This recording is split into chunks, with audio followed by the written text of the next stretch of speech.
मैं Puneet Srivastava Anjani history class में आप सभी लोगों का स्वागत करता हूं।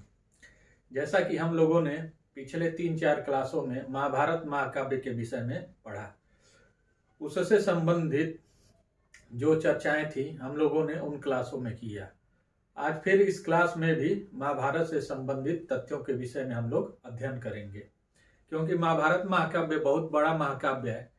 क्योंकि यह आज भी उतना ही प्रासंगिक है जो कभी महाभारत जब हुआ था या लिखा गया था उस समय जितनी इसकी महत्ता थी आज भी उतनी ही महत्ता है।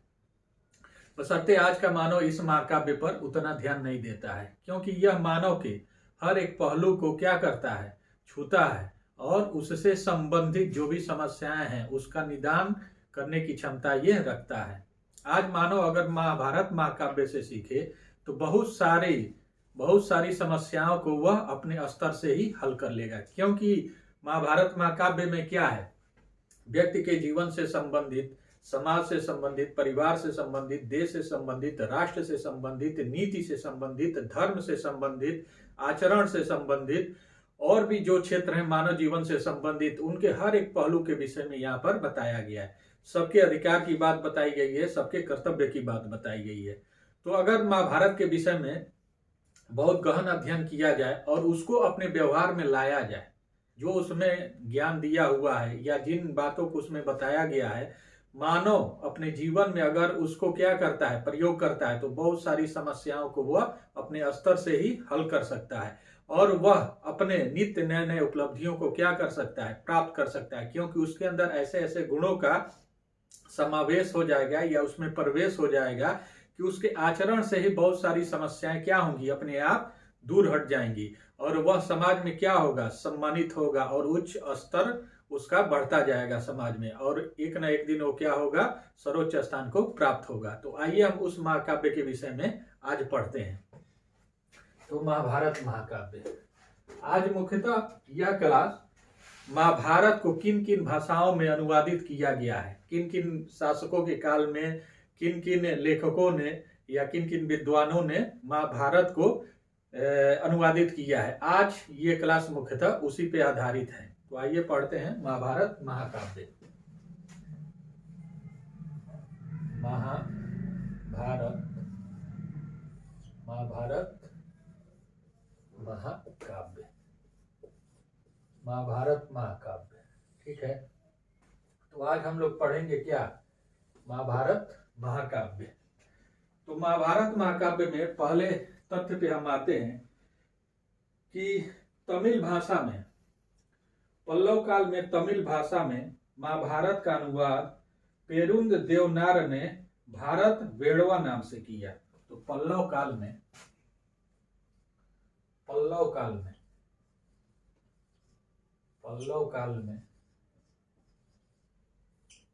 भाषा में महाभारत का अनुवाद पल्लव काल में तमिल भाषा में महाभारत का अनुवाद पेरुंद देवनार,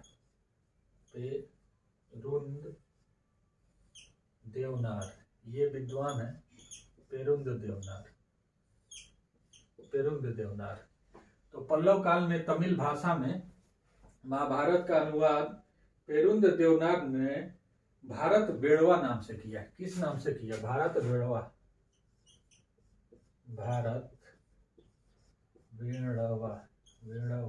नाम से किया। तो इस प्रकार हम देख रहे हैं कि पल्लव काल में, किस काल में, पल्लव काल में तमिल भाषा में महाभारत का अनुवाद किस विद्वान ने, पेरुंद देवनार ने किस नाम से किया, भारत वेड़वा नाम से किया। तो हम लोगों ने यहाँ देखा कि जो पहला अनुवाद है पल्लव काल में तमिल भाषा में वो किस व्यक्ति ने किया। तो पल्लव काल में, किस काल में, पल्लव काल में तमिल भाषा में महाभारत का अनुवाद होता है, ठीक है, पल्लव काल में। और कौन कर रहा है, पेरुंद देवनार ने तमिल भाषा में महाभारत का अनुवाद किया। और किस नाम से, भारत वेड़वा नाम से। अब अगले पॉइंट पे आते हैं कि तेलुगु में महाभारत की रचना। अब ये जो विद्वान आएंगे तेलुगु भाषा में, ये बहुत परीक्षा के दृष्टिकोण से महत्वपूर्ण है, क्योंकि इनको बार बार परीक्षा में पूछा जाता है। जीएस में भी पूछा जाता है और जो सब्जेक्ट की परीक्षाएं होती हैं इतिहास की, उसमें भी पूछा जाता है।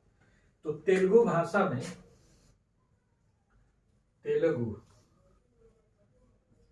तेलुगु भाषा में रामायण का अनुवाद, तेलुगु भाषा में रामायण का अनुवाद 3 व्यक्तियों ने मिलकर किया। तेलुगु भाषा में रामायण का अनुवाद 3 व्यक्तियों ने मिलकर किया। शुरुआत नन्नय्या ने किया और लगभग पूरा काम, थोड़ा सा पूरा होने में वो काम रुक गया, वो तिकन्ना ने किया। और जो कंप्लीट रूप में तेलुगु भाषा में अनुवाद किया महाभारत का, जो नन्नय्या ने शुरू किया था, तिकन्ना ने लगभग पूरा किया था और उसको कंप्लीट रूप दिया या परिपूर्ण रूप दिया, वो एरण प्रगढ़ ने दिया। तो वो विद्वान कौन है? एरण प्रगढ़। एरण प्रगढ़। तो हम यहाँ बता रहे थे कि नन्नय्या ने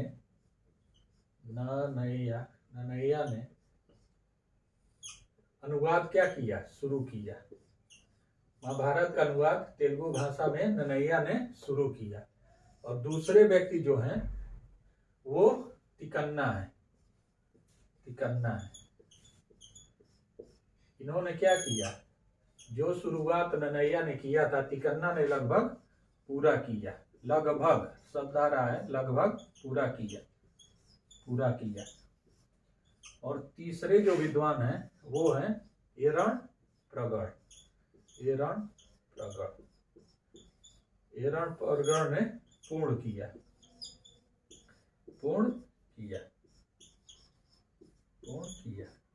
तो इस प्रकार हम देख रहे हैं कि महाभारत का तेलुगु भाषा में, किस भाषा में? महाभारत का तेलुगु भाषा में अनुवाद किसने शुरू किया?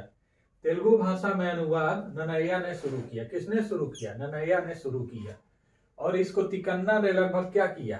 पूरा किया। मतलब पूरा नहीं हो पाया, थोड़ा सा बचा रह गया। और उसके बाद एरण प्रगढ़ एक विद्वान हुए, उन्होंने क्या किया? तेलुगु भाषा में जो अनुवाद हो रहा था महाभारत का, उसको पूर्ण किया। तो इस प्रकार हम लोग देख रहे हैं कि ये तेलुगु के 3 विद्वान हैं जिन्होंने क्या किया? तेलुगु भाषा में महाभारत महाकाव्य का अनुवाद किया। और इन तीनों कवियों को सम्मिलित रूप से कवित्रियम कहा जाता है। इन तीनों तेलुगु कवियों को सम्मिलित रूप से क्या कहा जाता है? सम्मिलित रूप से कवित्रियम कहा जाता है। कवित्रियम कहा जाता है। ये प्रश्न कई बार पूछा गया है, कवित्रियम। तो इसका एक ट्रिक है, नन्नतिक एरण में, नन्नतिक एरण में।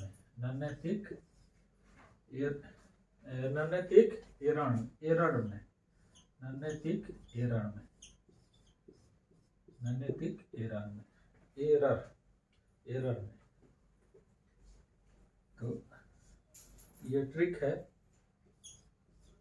एरर में। तो कवित्रियम तेलुगु भाषा के ये 3 विद्वान हैं, नन्नय्या, तिकन्ना और एरण प्रगढ़। तो इनको हम सम्मिलित रूप से क्या कहते हैं? तीनों को सम्मिलित रूप से कवित्रियम कहते हैं। कवित्रियम में कौन कौन है? नन्नय्या है, तिकन्ना है और एरण प्रगढ़ है। और इनके लिए ट्रिक है नन्नतिक एरण में। ये बहुत प्रश्न पूछा जाता है। तो तेलुगु भाषा का हम लोगों ने देखा कि 3 विद्वानों ने अनुवाद किया। उनका नाम क्या है? नन्नय्या है, तिकन्ना है और एरण प्रगढ़ है। और ये सम्मिलित रूप से तीनों विद्वान सम्मिलित रूप से क्या कहे जाते हैं? तेलुगु के कवित्रियम कहे जाते हैं। तेलुगु भाषा के कवित्रियम। जब भी पूछता है, ये क्वेश्चन पूछता है, इसमें एक मिस कर देता है या चौथे विद्वान को दे देता है छांटने के लिए। तो इस प्रकार हम लोगों ने देखा कि तेलुगु भाषा में नन्नय्या ने महाभारत का अनुवाद शुरू किया, तिकन्ना ने लगभग क्या किया? पूरा किया और पूर्ण रूप दिया एरण प्रगढ़ ने। और उसके बाद इन तीनों को सम्मिलित रूप से कवित्रियम कहते हैं। इनके लिए ट्रिक है नन्नतिक एरण में। इस प्रकार हम लोगों ने तेलुगु भाषा का महाभारत का अनुवाद देखा है।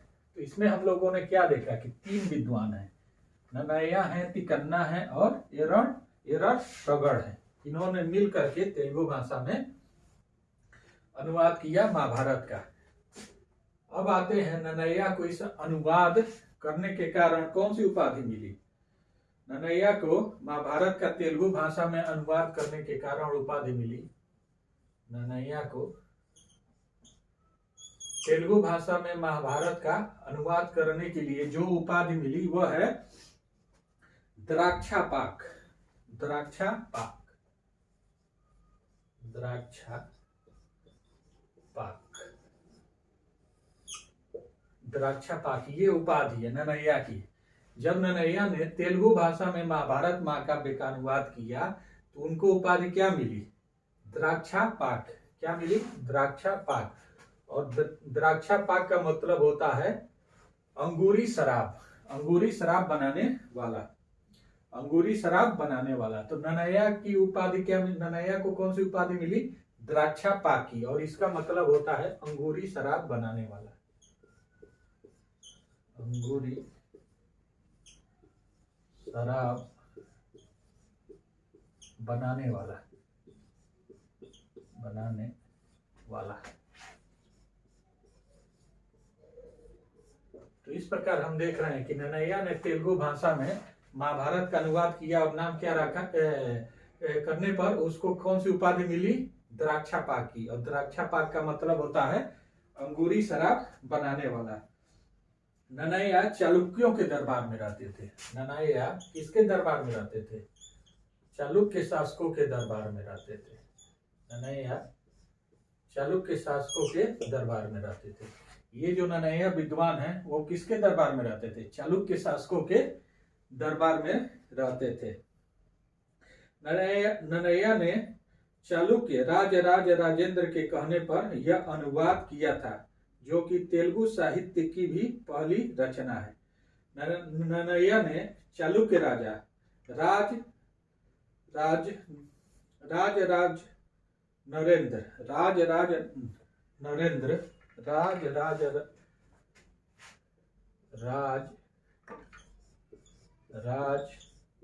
नरेंद्र के कहने पर, यह चालुक्य शासक है, राज नरेंद्र के कहने पर, राज नरेंद्र के कहने पर तेलुगु भाषा में महाभारत का अनुवाद किया।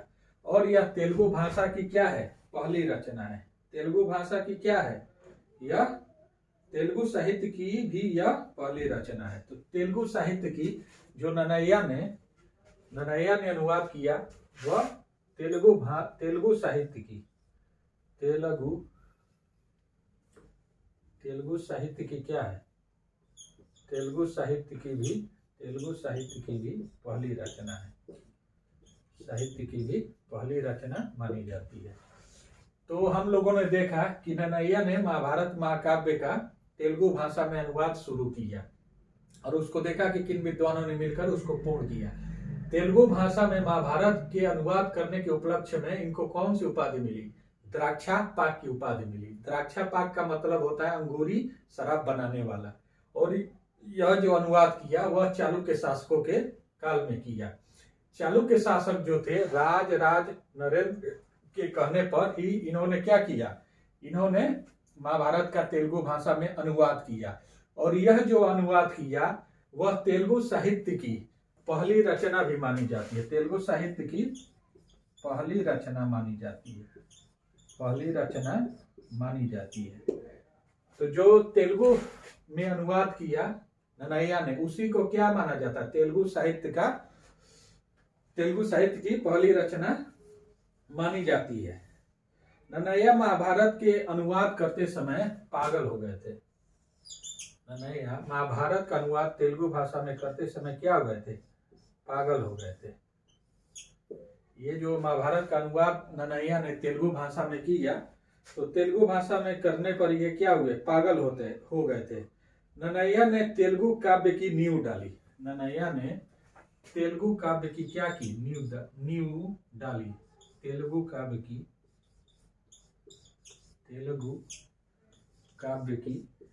नींव डाली।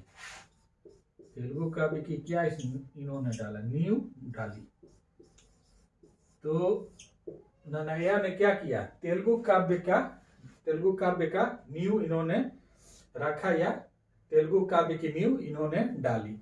तो इस प्रकार हम देखते हैं कि ये नन्नय्या तेलुगु भाषा के बहुत बड़े वो विद्वान हैं और इस तेलुगु काव्य की नींव डालने के फलस्वरूप इनको जो उपाधि मिली वह उपाधि है वागानुशासन। वागानुशासन की जो उपाधि मिली वागानुशासन की। तो तेलुगु भाषा में साहित्य रचने के उपलक्ष्य में नन्नय्या को वागानुशासन की उपाधि मिली। कौन सी उपाधि मिली? वागानुशासन की उपाधि मिली। तो हम देख रहे हैं कि इन्होंने तेलुगु काव्य की नींव रखी या डाली और तेलुगु भाषा की नींव रखने के उपलक्ष्य में इनको वागानुशासन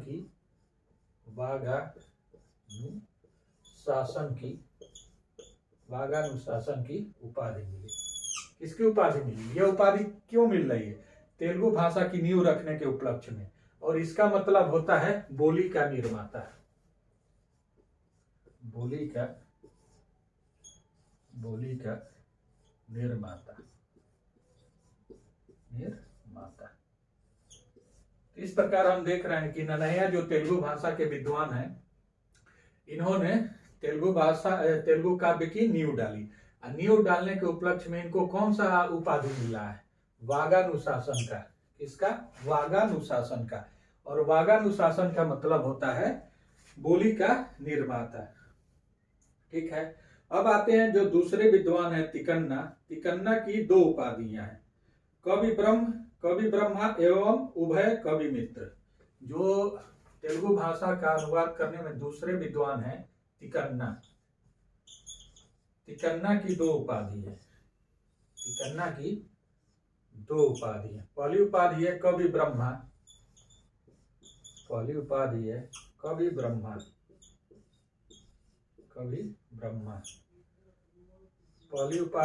कवि ब्रह्मा और दूसरी उपाधि है उभय कवि मित्र।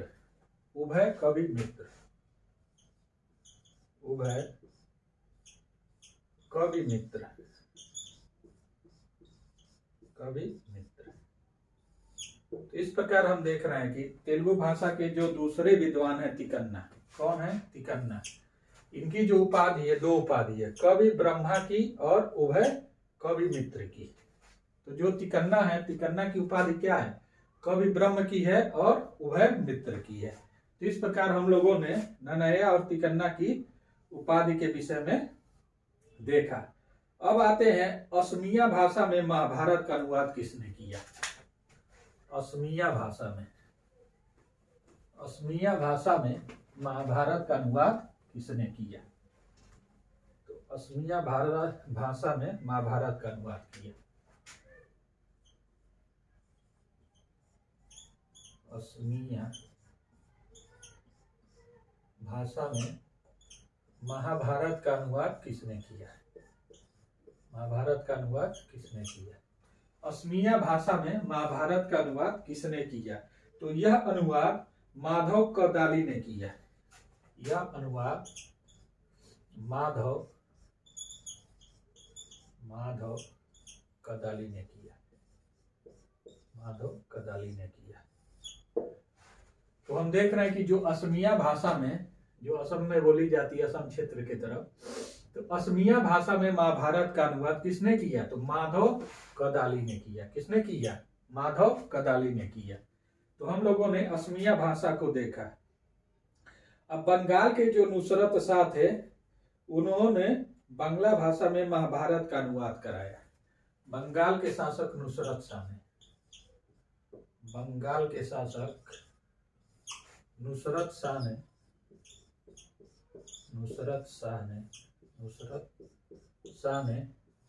बांग्ला भाषा में महाभारत का अनुवाद कराया। तो जो बंगाल के शासक है नुसरत शाह, उन्होंने बंगाल भाषा में महाभारत का अनुवाद कराया। वह किससे कराया? वह कविंद्र परमेश्वर से कराया। जो विद्वान है वह है कविंद्र परमेश्वर।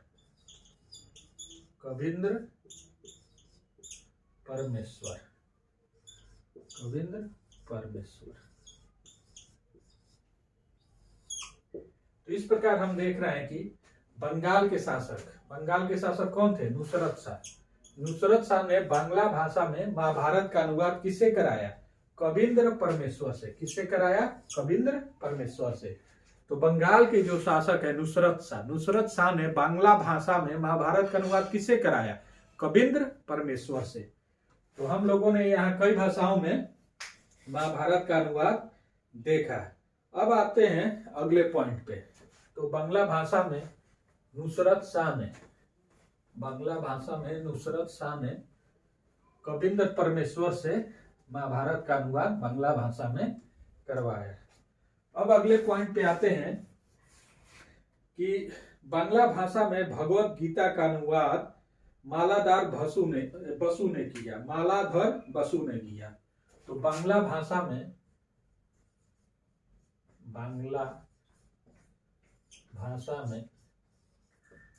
भगवत गीता का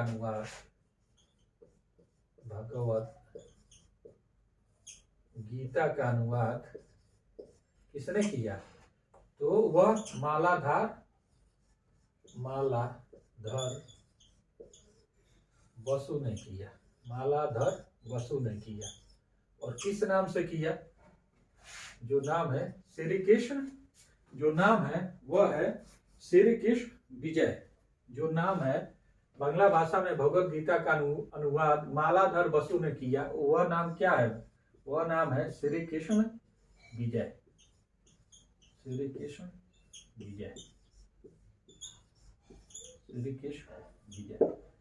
तो इस प्रकार हम देख रहे हैं कि बांग्ला भाषा में, किस भाषा में? बांग्ला भाषा में भगवत गीता का अनुवाद मालाधर बसु, कौन?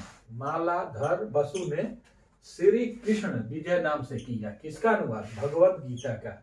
अब भगवत गीता कहाँ मिलता है? महाभारत के छठे पर्व में। छठा पर्व कौन सा है? भीष्म पर्व है। भीष्म पर्व में भगवत गीता वहां मिलती है।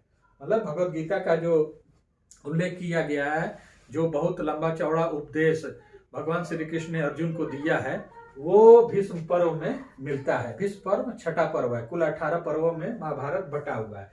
तो उसी का अनुवाद बांग्ला भाषा में, किस भाषा में? बांग्ला भाषा में मालाधर बसु ने किया। किस नाम से? श्री कृष्ण विजय नाम से किया। तो श्री कृष्ण विजय नाम से किया। अब बारबक शाह ने मालाधर बसु को गुणराज खां की उपाधि दी। जो बंगाल के शासक थे, बंगाल के शासक मालाधर बसु को गुणराज की संज्ञा दी। जो बंगाल के शासक बारबक शाह थे, बंगाल के शासक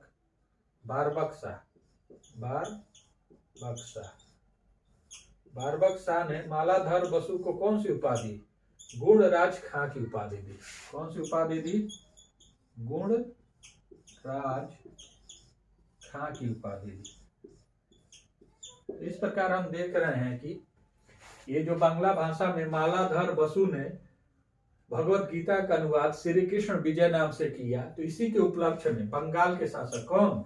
बारबक शाह। कौन सा शासक है? बारबक शाह। बारबक शाह ने मालाधर बसु को कौन सी उपाधि दी? गुणराज खां की। तो इस प्रकार हम देख रहे हैं कि मालाधर बसु ने भगवत गीता का अनुवाद बांग्ला भाषा में श्री कृष्ण विजय नाम से किया। अब इसके उपलक्ष्य में बंगाल के शासक बारबक शाह ने मालाधर बसु को कौन उपाधि दे रहा है? किस नाम की? गुणराज खां की उपाधि इन्होंने दिया। गुणराज खां की उपाधि दिया। अब आते हैं मुगल काल में। मुगल काल में महाभारत का अनुवाद अब्दुल कादिर बदायूनी ने रज्मनामा नाम से किया। जो फारसी भाषा में मुगल काल में महाभारत का अनुवाद किया, वो अब्दुल कादिर बदायूनी ने किया अकबर के काल में। तो अकबर के समय महाभारत का अनुवाद फारसी भाषा में, किस भाषा में? फारसी भाषा में अब्दुल कादिर बदायूनी ने किया। अब्दुल कादिर बदायूनी ने किया। और उसका नाम रखा रज्मनामा। नाम क्या रखा? नाम रखा रज्मनामा। तो इस प्रकार हम देख रहे हैं कि अकबर के समय में, मुगल शासक है अकबर, अकबर के समय में महाभारत का अनुवाद फारसी भाषा में, किस भाषा में? फारसी भाषा में। कौन विद्वान? अब्दुल कादिर बदायूनी। अब्दुल कादिर बदायूनी, बदायूनी ने किस नाम से किया? रज्मनामा नाम से किया। इस प्रकार हम देख रहे हैं कि अकबर के समय में फारसी भाषा में रज्मनामा नाम से महाभारत का अनुवाद अब्दुल कादिर बदायूनी ने किया। और इसकी जो प्रस्तावना है, रज्मनामा की प्रस्तावना, इसकी प्रस्तावना अबुल फजल ने लिखा था। इसकी प्रस्तावना किसने लिखा था? अबुल फजल ने लिखा था। अबुल फजल ने लिखा था। तो इस प्रकार हम देख रहे हैं कि ये जो रज्मनामा है ये महाभारत का अनुवाद है। रज्मनामा नाम से इसका अनुवाद किया गया है फारसी भाषा में, अकबर के समय में अब्दुल कादिर बदायूनी ने। और रज्मनामा का जो प्रस्तावना लिखा है वह किसने लिखा है? अबुल फजल ने लिखा है। वह किसने लिखा है? अबुल फजल ने लिखा है। अब इसमें रज्मनामा में जो चित्रांकन किया गया है, चित्रांकन 3 लोगों ने किया है। रज्मनामा में जो चित्रांकन हुआ है वो 3 लोगों ने किया है। 3 लोगों का नाम है बसावन, दसवंत और लाला, और लाला नहीं, लाल। तो इस प्रकार हम देख रहे हैं कि जो रज्मनामा का चित्रांकन है, रज्मनामा का जो चित्रांकन है, रज्मनामा क्या है? महाभारत का फारसी अनुवाद है, अकबर के समय में अब्दुल कादिर बदायूनी ने किया। रज्मनामा का प्रस्तावना अबुल फजल ने लिखा। और इसमें जो चित्रांकन है, जो फूल पत्ती पक्षी ये सब बनाए गए हैं, जो आकृतियां बनाई गई हैं, वह 3 विद्वानों ने मिलकर बनाया है। बसावन ने बनाया है, दसवंत ने बनाया है और लाल ने बनाया है। तो इस प्रकार हम लोगों ने महाभारत के विषय में ज्यादा से ज्यादा तथ्यों में इस क्लास के माध्यम से, और भी जो क्लास महाभारत में हुई है उन सब के माध्यम से हम लोगों ने सारे विषय वस्तु को समेटने का कार्य किया है, या लगभग जितने भी महाभारत से संबंधित तथ्य हो सकते हैं उनको जानने का हम लोगों ने प्रयास किया। इस प्रकार अगर आगे और भी जो तथ्य मिलते हैं तो उनको हम लोग प्रैक्टिस सेशन अब चालू होगा कुछ दिनों बाद, तो प्रैक्टिस सेशन में महाभारत से संबंधित उन विषय वस्तुओं को आपके सामने प्रस्तुत किया जाएगा। तो इस प्रकार आज की क्लास यहीं पर स्थगित की जाती है, क्योंकि महाभारत का लगभग वो विषय वस्तु हम लोगों ने पूर्ण कर लिया है। तो इस प्रकार मैं पुनीत कुमार श्रीवास्तव आप सभी लोगों का बहुत बहुत धन्यवाद करता हूं। धन्यवाद।